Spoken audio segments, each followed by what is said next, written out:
আবার ননদিনী কিন্তু না বলেই চলে এলো। তোমার বাড়ি তুমি আসবে না? কেমন আছো? ভালোই, দাঁড়াও আগে একটু জল খাও। হ্যাঁ, আর একটু জল দিলেই ভালো হয়।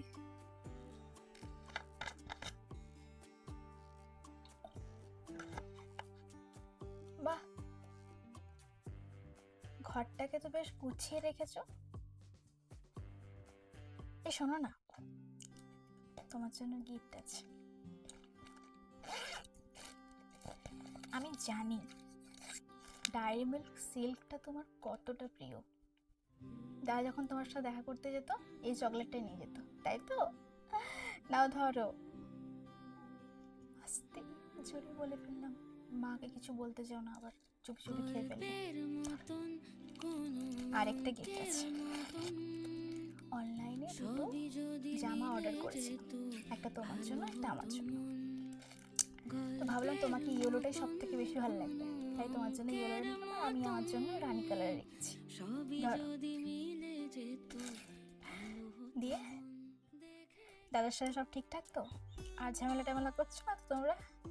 এই বলছি ঘুরতে যেতে পারো তো, গ্রীষ্মের ছুটি পড়ছে। হ্যাঁ, যাও ঘুরে এসো। ঠান্ডার কোনো জায়গা যাও, দার্জিলিং যাও বা অন্য কোথাও যাও। এই পুরী দীঘা যেও না, যা গরম গো, সমুদ্রে আরো বেশি গরম করবে। না না, আমার আবার কি, আমার এখন যাওয়ার কোনো প্ল্যান নেই। যদি হয় একসাথে যাবে। বেশ বেশ। এই শোনো না, আমি আসি বুঝলে, আজকে অনেকটা লেট হয়ে গেল।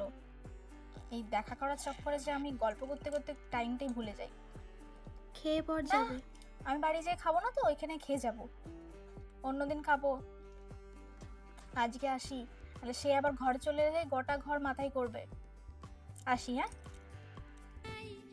দীপাদি, আমি তোমার মতো একজন ননদ পেয়েছি, সত্যিই আমি লাকি।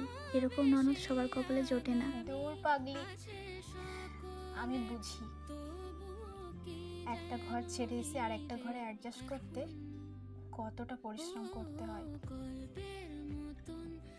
অনেক কষ্ট করতে হয় জানি। একটাই রিকোয়েস্ট করবো, আমার বাবা মাকে একটু দেখো। আমার মা একটু টেরা বেকা, প্লিজ একটু বুঝিয়ে নিও। আরে আমি তো রইলাম, তোমার যা সমস্যা হবে আমাকে বলবে, আমি সবটা হ্যান্ডেল করে দেবো। শুধু ছেড়ে যেও না, রাগারাগি করো না। তুমি একদম চিন্তা করো না, আমি এখান ছেড়ে কোথাও যাচ্ছি না। এবারে আসি, অনেক লেট হলো। আর সময় করে যেও, ঠিক আছে? বাড়িতে না বলে গেলেও চলবে, হুট করে চলে যেও।